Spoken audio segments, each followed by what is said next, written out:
को आगे कर दरिया मेरे माधो जी सत संगत मिले सो तरिया गुर प्रसाद परम पद पाया सूके कासट हरियार पार ते सेवा संभाल ਦਾ ਦਾਨ ਖਾਲਸਾ ਜੀ ਨੂੰ ਬਖਸ਼ੋ। हे ਨਿਮਾਣੇ ਤੇ ਮਾਣੇ ਤਾਣੇ ਦੇ ਤਾਣੇ ਓਟਿਆਂ ਦੀ ਓਟ ਸੱਚੇ ਪਿਤਾ ਵਾਹਿਗੁਰੂ ਆਪ ਜੀ ਦੇ ਹਜ਼ੂਰ ਰਹਿਰਾ ਸਾਹਿਬ ਜੀ ਦੀ ਪਾਠ ਦੀ ਅਰਦਾਸ ਹੈ ਜੀ। ਅੱਖਰ ਵਾਦਾ ਘਾਟਾ ਭੁੱਲ ਚੁੱਕ ਮਾਫ ਕਰਨੀ ਸਰਬੱਤ ਦੇ ਕਾਰਜ ਰਾਸ ਕਰਨੀ ਸਹੀ ਪਿਆਰੇ ਮੇਲ ਜਿਨ੍ਹਾਂ ਮਿਲਿਆ ਤੇਰਾ ਨਾਮ ਚਿਤਾਵੇ ਨਾਨਕ ਨਾਮ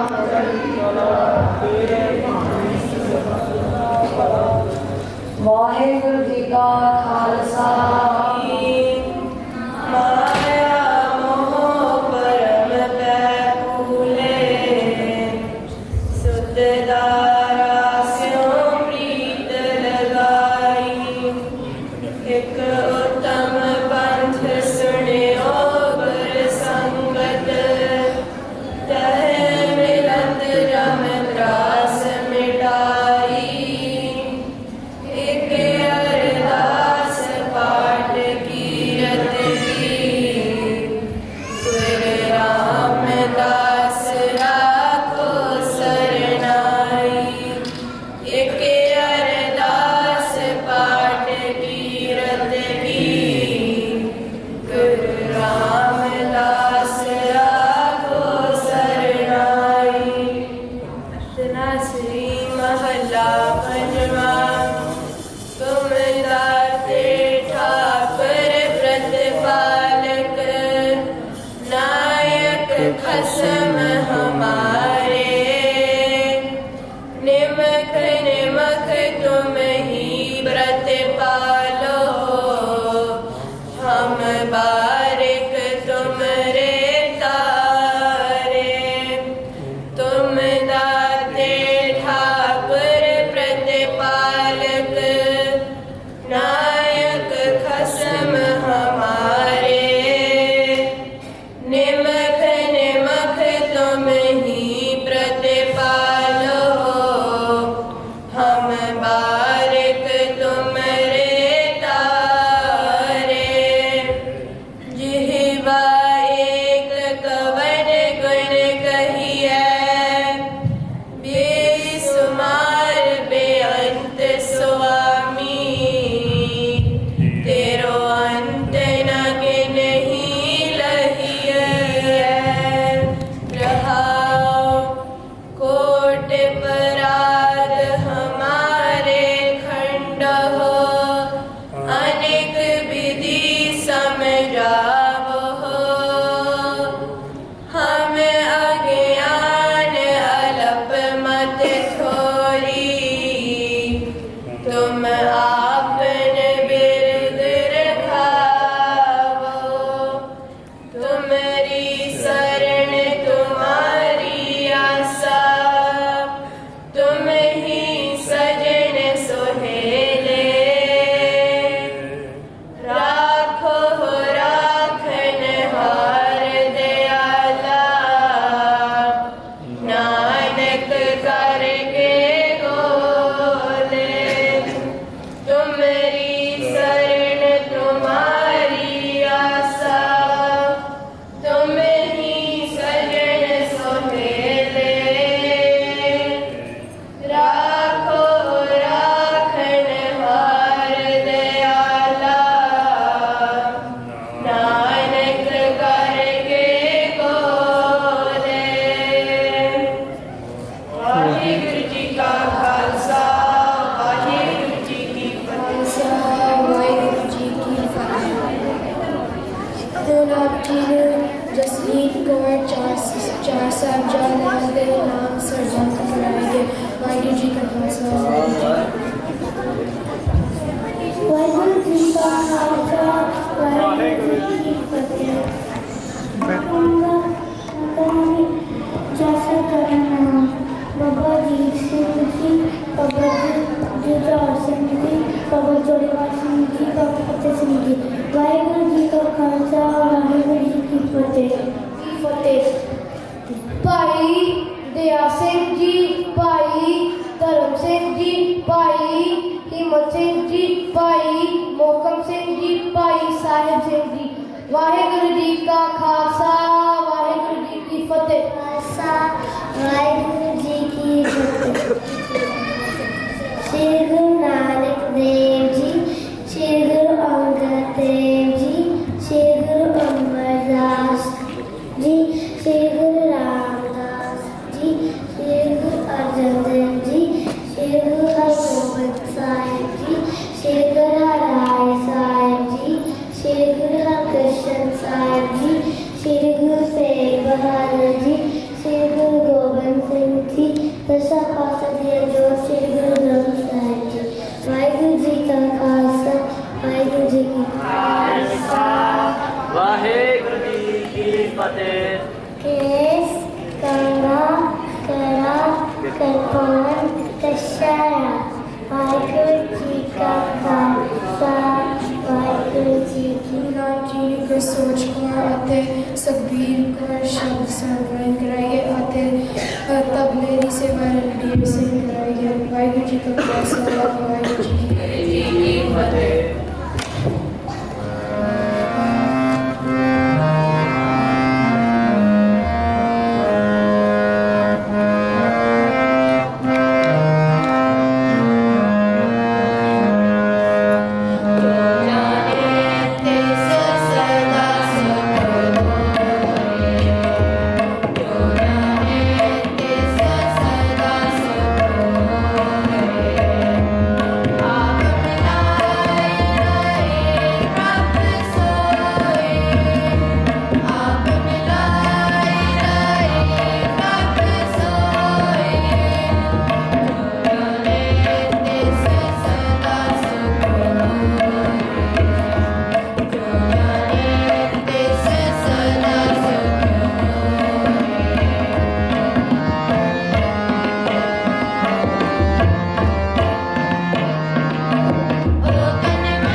ਟੈਂਕਾ ਟੈਂਕਾ ਚੱਚਾ ਡੱਡਾ ਡੱਡਾ ਅਨਾਰਾ ਤੱਤਾ ਤੱਤਾ ਡੱਡਾ ਡੱਡਾ ਨਾਨਾ ਇਹ ਪੱਪਾ ਪੱਪਾ ਫੁੱਫਾ ਬੱਬਾ ਬੱਬਾ ਬੱਬਾ ਯਾ ਯਾ ਰਾਰਾ ਲੱਲਾ ਵਾਵਾ ਅਰਾਰਾ। ਵਾਹਿਗੁਰੂ ਵਾਹਿਗੁਰੂ ਜੀ ਕਾ ਖਾਲਸਾ ਵਾਹਿਗੁਰੂ ਜੀ ਕੀ ਵਾਹਿਗੁਰੂ ਜੀ ਕੀ ਫਤਿਹ। ਅਮਰ ਗੁਰ ਪਾਏ ਏਕ ਗੁਣ ਨਾਈ ਅਮਰਤ ਛਾੜ ਬਿਠੈ ਬਿਖ ਖਾਈ ਮਾਇਆ ਮੋਹ ਕਰਮ ਪੈ ਪੂਰੇ ਸੁਖ ਦਾ ਰਸ ਪੀਤ ਲਗਾਈ। ਇਕ ਤਮ ਪੰਥ ਸ੍ਰੀ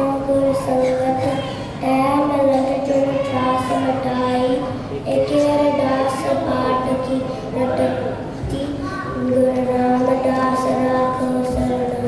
एक अरदास पाठ की रटती गुरु रामदास राखो शरण। वाहिगुरू जी का खालसा वाहिगुरू जी की फतेह।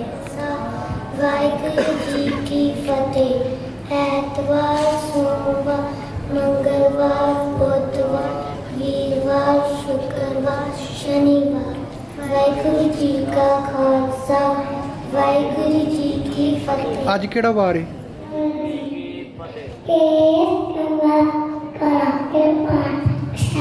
वाहिगुरू जी का खालसा वाहिगुरू जी की बड़े सोने मेरा पादे रनैन काला घोड़ा कचौड़ी सैपा कर पसार। फतेह। बाबा जी सिंह जी बाबा जी सिंह जी बाबा जुआ सिंह जी बाबा जुझार सिंह जी बाबा जोरावर सिंह जी बाबा जोरावर सिंह जी बाबा फतेह सिंह जी। बाबा फतेह सिंह जी। वाहिगुरू जी का खालसा वाहिगुरू जी की फतेह। बड़े सोने वाहिगुरू जी की फतेह।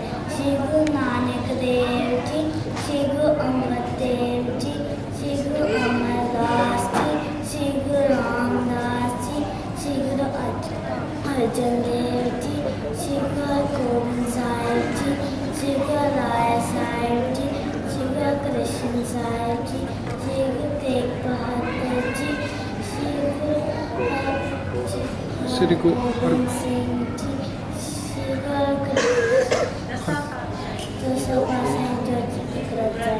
वाहिगुरू जी का खालसा वाहिगुरू जी। वाहिगुरू जी का खालसा वाहिगुरू जी की फतेह। एक ओंकार सत्यनाम करता पुरख निर्भव निर्वैर अकाल मूरत अजूनी सैभम गुर प्रसादे। हुक्मी होवन आकार हुक्म ना कहया जाई। हुक्मी होवन जीय हुक्म मिलै वड्याई। हुक्मी उत्तम नीत हुक्म लेखे दुख सुख पाइया है। एक ना हुक्मी बख्शीस एक हुक्मी सदा पवाइया है। हुक्म अंदर सब को बाहर हुक्म ना कोई। नानक हुक्म जे बुझे कहूँ मैं कहे न कोई। नानक हुक्म जे बुझे कहूँ मैं कहे न कोई। गुरबाणी की व्याख्या करने ਤੋਂ ਪਹਿਲਾਂ ਆਪ ਗੁਰੂ ਦੀ ਬਖਸ਼ੀ ਫਤਿਹ ਬੁਲਾਈਏ। ਵਾਹਿਗੁਰੂ ਜੀ ਕਾ ਖਾਲਸਾ ਵਾਹਿਗੁਰੂ ਜੀ ਕੀ ਫਤਿਹ। ਦਾਸ ਨੇ ਪਿਛਲੇ ਸ਼ਨੀਵਾਰ ਤੁਹਾਨੂੰ ਜਪਜੀ ਸਾਹਿਬ ਜੀ ਦੇ ਮੂਲ ਮੰਤਰ ਤੇ ਪਹਿਲੀ ਪੌੜੀ ਦੇ ਅਰਥ ਤੁਹਾਡੇ ਨਾਲ ਸਾਂਝੇ ਕੀਤੇ ਸੀ। ਅੱਜ ਉਸਦਾ ਹੀ ਦਾਸ ਗੁਰੂ ਦੀ ਕਿਰਪਾ ਦੁਆਰਾ ਤੁਹਾਡੇ ਨਾਲ ਜਪਜੀ ਸਾਹਿਬ ਜੀ ਦੀ ਦੂਜੀ ਪੌੜੀ ਦੇ ਅਰਥ ਸਾਂਝੇ ਕਰਨਾ ਚਾਹੁੰਦਾ ਹੈ। इस पौड़ी के अर्थ साझे करने को पहला मैं इस पौड़ी की पहला अखीरी तुक पढ़ांगा जिसके गुरु नानक देव जी सानू इस पौड़ी का मूल अर्थ दसना चाहते हैं। नानक हुक्म जे बुझे कहूँ मैं कहे न कोई। हे नानक जे कोई मनुष्य अकाल पुरख के हुक्म नूं समझ लए ਤਾਂ ਫਿਰ ਉਹ ਸਵਾਰਥ ਦੀ ਗੱਲਾਂ ਨਹੀਂ ਕਰਦਾ। ਭਾਵ ਫਿਰ ਉਹ ਸਵਾਰਥੀ ਜੀਵਨ ਛੱਡ ਦਿੰਦਾ ਹੈ। ਉਹ ਮੈਂ ਦੀ ਗੱਲਾਂ ਨਹੀਂ ਕਰਦਾ। ਆਓ ਹੁਣ ਗੁਰੂ ਨਾਨਕ ਦੇਵ ਜੀ ਸਾਨੂੰ ਇਸ ਪੌੜੀ ਦੇ ਦੁਆਰਾ ਕੀ ਸਮਝਾਉਣਾ ਚਾਹੁੰਦੇ ਹਨ। ਹੁਕਮੀ ਹੋਵਨ ਆਕਾਰ, ਹੁਕਮ ਨਾ ਕਹਿਆ ਜਾਈ। ਅਕਾਲ ਪੁਰਖ ਦੇ ਹੁਕਮ ਅਨੁਸਾਰ ਹੀ ਸਰੀਰ ਦੇ ਸਾਰੇ ਆਕਾਰ ਬਣਦੇ ਹਨ। ਜਿਵੇਂ ਕਿ ਚੰਦਰਮਾ ਦਾ ਆਕਾਰ ਜੋ ਵੀ ਤੁਸੀਂ ਇਸ ਸ੍ਰਿਸ਼ਟੀ ਵਿੱਚ ਵੇਖ ਰਹੇ ਹੋ ਅਕਾਲ ਪੁਰਖ ਦੇ ਅਨੁਸਾਰ ਹੀ ਬਣਦੇ ਹਨ। ਪਰ ਇਹ ਹੁਕਮ ਦੱਸਿਆ ਨਹੀਂ ਜਾ ਸਕਦਾ ਕਿ ਕਿਹੋ ਜਿਹਾ ਹੈ। ਹੁਕਮੀ ਹੋਵਨ ਜੀਵੇ, ਰੱਬ ਦੇ ਹੁਕਮ ਵਿੱਚ ਹੀ ਕੋਈ ਮਨੁੱਖ ਚੰਗਾ ਉੱਤਮ ਬਣਦਾ ਹੈ, ਕੋਈ ਮਨੁੱਖ ਭੈੜਾ ਨੀਚ। ਉਸ ਦੇ ਹੁਕਮ ਵਿੱਚ ਹੀ ਆਪਣੇ ਕੀਤੇ ਹੋਏ ਕਰਮਾਂ ਦੇ ਲਿਖੇ ਅਨੁਸਾਰ ਦੁੱਖ ਤੇ ਸੁੱਖ ਭੋਗਦੇ ਹਨ। ਇੱਕ ਨਾ ਹੁਕਮੀ ਬਖਸ਼ੀਸ਼, ਇੱਕ ਹੁਕਮੀ ਸਦਾ ਭਵਾਈ ਹੈ। ਹੁਕਮ ਵਿੱਚ ਹੀ ਕਦੇ ਮਨੁੱਖਾਂ ਉੱਤੇ ਅਕਾਲ ਪੁਰਖ ਦੇ ਦਰ ਤੋਂ ਬਖਸ਼ਿਸ਼ ਹੁੰਦੀ ਹੈ ਅਤੇ ਉਸ ਦੇ ਹੁਕਮ ਵਿੱਚ ਹੀ ਕਈ ਮਨੁੱਖ ਨਿਤ ਜਨਮ ਮਰਨ ਦੇ ਗੇੜ ਵਿੱਚ ਭਵਾਈਦੇ ਹਨ। ਹੁਕਮੈ ਅੰਦਰ ਸਭ ਕੋ, ਬਾਹਰ ਹੁਕਮ ਨਾ ਕੋਈ। ਹਰੇਕ ਜੀਵ ਰੱਬ ਦੇ ਹੁਕਮ ਵਿੱਚ ਹੀ ਹਨ। ਕੋਈ ਜੀਵ ਹੁਕਮ ਤੋਂ ਬਾਹਰ ਨਹੀਂ ਹੈ, ਭਾਵ ਹੁਕਮ ਤੋਂ ਆਖੀ ਨਹੀਂ ਹੋ ਸਕਦਾ। ਨਾਨਕ ਹੁਕਮੈ ਜੇ ਬੁਝੈ, ਤਾਹਉ ਮੈਂ ਕਹਿ ਨਾ ਕੋਈ। ਹੇ ਨਾਨਕ, ਜੇ ਕੋਈ ਮਨੁੱਖ ਅਕਾਲ ਪੁਰਖ ਦੇ ਹੁਕਮ ਨੂੰ ਸਮਝ ਲਏ ਤਾਂ ਫਿਰ ਉਹ ਸਵਾਰਥ ਦੀ ਗੱਲਾਂ ਨਹੀਂ ਕਰਦਾ, ਭਾਵ ਫਿਰ ਉਹ ਸਵਾਰਥੀ ਜੀਵਨ ਛੱਡ ਦਿੰਦਾ ਹੈ। ਗੁਰਬਾਣੀ ਦੀ ਵਿਆਖਿਆ ਕਰਦੇ ਸਮੇਂ ਅਨੇਕਾਂ ਪ੍ਰਕਾਰ ਦੀ ਬੇਅੰਤ ਤੁਕਾਂ ਹੋ ਗਈਆਂ। ਗੁਰੂ ਤੇ ਗੁਰੂ ਦੀ ਸੰਗਤਾਂ ਬਖਸ਼ਣ। ਵਾਹਿਗੁਰੂ ਜੀ ਕਾ ਖਾਲਸਾ।